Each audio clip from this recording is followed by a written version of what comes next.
ইমানদার একটা গুনাহকে মনে করে আমার মাথার উপর একটা পাহাড়, এই পাহাড়টা আমার উপর যে কোনো সময় পড়তে পারে।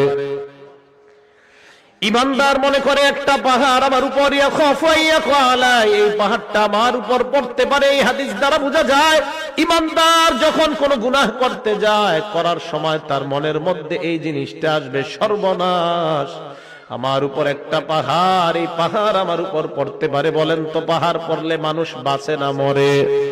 তাহলে একজন প্রকৃত ইমানদার ছোট্ট গুনাহকে আওয়াজ দিয়ে বলেন কিসের মতো মনে করবে? আপনাদের হাত পায়ে ধরে বলি, আজকে থেকে গুনাহ করার আগে কথাটা মনে রাখবেন, আমি একজন ইমানদার, এক একটা গুনাহ আমার কাছে পাহাড়ের মতো মনে হওয়া দরকার। যদি দেখাইতে পারতাম, সিনাটা ফাইরা আপনাদেরকে দেখাইতে পারতাম কত কষ্ট নিয়ে কথাগুলা বলতেছি। একজন ইমানদারের উচিত গুনাহ করার আগে চিন্তা করা, আমার মাথার উপর একটা পাহাড়, আমি এই হাদিস পড়ে চিন্তা করি সর্বনাশ, পাহাড় পড়লে তো মানুষ বাঁচে না, এর মানে একটা গুনাহ মানুষকে শেষ করে দিতে পারে, একটা গুনাহ। এবার নবী বলেন ওয়া ইন্নাল ফাজিরা, পাপাচার বান্দা ইয়ারা যুনুবাহু কাযুবাব মাররা আলা আনফিহি, পাপাচার বান্দা একটা গুনাহকে মনে করে মাছির মতো, নাকের সামনে দিয়ে চলে যায় একটা মাছি, যে মাছিটা নাকের সামনে দিয়ে যায় আবার আসে, কোনো কেয়ার করে না। একটা মাছি আমার সামনে দিয়ে গেছে, গুনাহকে কোনো গুনাহ মনে করে না। পাপাচার বান্দা গুনাহকে গুনাহ মনে করে না, গায়ে হলুদের অনুষ্ঠান করে কিছু মনে করে না, সাউন্ড বক্স বাজায় গান বাজায় কোনো কিছু মনে করবে না, বিশাল বড় বড় গানের পার্টি করবে কিছু মনে করবে না। তার কাছে মনে হবে একটা মাছির ডানা আমার সামনে দিয়ে যায় আবার আসে। বলেন তো যদি ইমানদার হয় ওই গুনাহ কিসের মতো মনে হবে? মনে থাকবে নি? এবার শোনেন, নবী বলেন যদি গুনাহ হয়ে যায় আল্লাহর কাছে তওবা করো, আল্লাহ তোমার জিন্দেগীর গুনাহগুলো মাফ করে দিবেন। হাদিসের মধ্যে নবী উদাহরণ দিয়ে বুঝায়, লাল্লাহু আফরাহু বিতাওবাতি আবদিহি মিন রাজুল নাযালা মানজিলাত ওয়া বিহি মাহলাকা। কোন বান্দা একটা সফরে বের হয়, বের হওয়ার পর ওই বান্দা সফর করতে করতে অনেক দূর যায়, যাওয়ার পর হঠাৎ বান্দা এক জায়গায় বিশ্রাম নেওয়ার জন্য সফর বিরতি দেয়। হঠাৎ আশেপাশে তাকায় দেখে কোনো মানুষ নাই, ঘর নাই, ঘর বাড়ি কিছু নাই, যেই কোনো মুহূর্তে তার উপর কোনো হিংস্র প্রাণী আক্রমণ করতে পারে, অথবা কোনো ডাকাত দল তার উপর আক্রমণ করতে পারে। আশেপাশে তাকায় দেখে কেউ নাই, কেউ নাই। এবার ওই বান্দা, তার সাথে তিনটা জিনিস আছে। এক নাম্বার মাহু রাহিলা, তার সাথে আছে তার বাহন, বাহন। দুই নাম্বার আলাইহা তাআমুহু ওয়া শারাবু, ওই বান্দার বাহনের উপর তার খানা এবং তার পানি তার বাহনের উপর। শুনেন, এক ব্যক্তি সফরে বের হয়, বের হওয়ার পর যাইতে যাইতে হঠাৎ এমন একটা জায়গায় যাত্রা বিরতি দেয়, যেই জায়গায় যাত্রা বিরতি দেওয়ার পর আশেপাশে তাকায় দেখে কেউ নাই, যেই কোনো মুহূর্তে তার জীবনটা চলে যাওয়ার আশঙ্কা। এমন একটা ভয়ঙ্কর মুহূর্তে ওই বান্দা এবার তার সাথে মাত্র তিনটা জিনিস, ওয়াবিহি মাহলাকা, প্রাণ নাশের আশঙ্কা, মাহু রাহিলা, তার বাহন আছে, খানা আছে, পানি আছে, আর কিচ্ছু নাই। বান্দা চিন্তা করলো একটু ঘুমায় নেই, ঘুম থেকে ওঠার পর আবার সফর শুরু করব। ফানামা নাওমা, বান্দা ঘুমায় যায়, ঘুমানোর পর ফাস্তাইকাযা, আবার জাগ্রত হয়।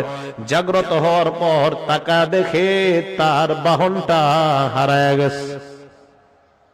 বাহন কি হয়েছে? হারায় গেছে। বুখারী শরীফের হাদিস। এখন বলেন তো বাহনের সাথে কি ছিল? খানা পানি ছিল, তাহলে সব গেছে। ফাশতাদ্দাল হাররু ওয়াল আতাশু, প্রচন্ড গরম আবার প্রচন্ড পিপাসা, পানি কই? হ্যাঁ, চলে গেছে। বান্দা চিন্তা করে সর্বনাশ, আমি আমার বাহন হারিয়ে ফেললাম, খাবার হারিয়ে ফেললাম, পানি হারিয়ে ফেললাম, কি করা যায়? বান্দা চিন্তা করে আবার যদি ঘরে ফিরে যাই সম্ভব না, যদি আমি আবার আমার গন্তব্যের দিকে রওনা হই তাও সম্ভব না, কারণ খানা পানি বাহন কিছুই নাই। এবার বান্দা আল্লাহর উপর ভরসা করে চিন্তা করে এই জায়গায় ঘুমায়া যাই, যেন ঘুমের মধ্যে আমার মরণ হয়ে যায়, পিছনেও যাবো না সামনেও যাবো না। বান্দা ঘুমায়া যায়, শুনেন, বান্দা ঘুমায়া যায়, ঘুমায়া যায়, ফাস্তাইকাযা, ঘুম থেকে জাগ্রত হয়। হঠাৎ হওয়ার পর দেখে তার বাহন খানা পানি নিয়ে উপস্থিত হয়ে যায়। হাদিসটা বুঝছেন? হাদিসটা বুঝছেননি সবাই? কিছু কয় না, বুঝছেননি? আচ্ছা, এই যে বাহন আসলো, খানা আসলো, পানি আসলো, বান্দা যে হারাইলো, হারানোর পর আবার ফিরে পাইলো, কেমন খুশি? অনেক খুশি না? নবীজি বলেন এত খুশি হয় বিশিদ্দাতিল ফারহি, খুশির অতি সহ্যে। গ্রাম্য বাংলায় কই খুশির ঠেলায়। কি কয়? খুশির ঠেলায় আল্লাহরে কয় আল্লাহুম্মা আনতা আব্দি ওয়া আনা রাব্বুকা, আল্লাহ আপনি আমার গোলাম, আমি আপনার রব। হ্যাঁ, আল্লাহরে কয়, মানে এ জানে না এর মুখ দিয়ে কি বের হইছে কইতে পারে না। ঠিক আছে না কথাটা? আল হাদিস ভাই থাকলে কেউ জবাব দেন, এই হাদিসের জবাব দেন। এই হাদিসের কি জবাব? বুখারী শরীফের হাদিসই তো আসেনি এলাকায়। হ্যাঁ, আল হাদিস ভাই আছে এলাকায়? যদি থাকে এই হাদিসের জবাব কি? যে এই হাদিসে যে বান্দা আল্লাহরে কইলো আপনি আমার রব, আমি আপনার, আপনি আমার গোলাম, আপনি আমি আপনার রব, কি জবাব? বিপদে পড়ে যাবে না। আমি আল হাদিস ভাইদের মহব্বত করি, এই হাদিসের জবাব কি? হাদিস না ফলো করেন সহিহ হাদিস, এই তো বুখারীর হাদিস, বুখারী শরীফের 6308 নম্বর হাদিস। কি জবাব?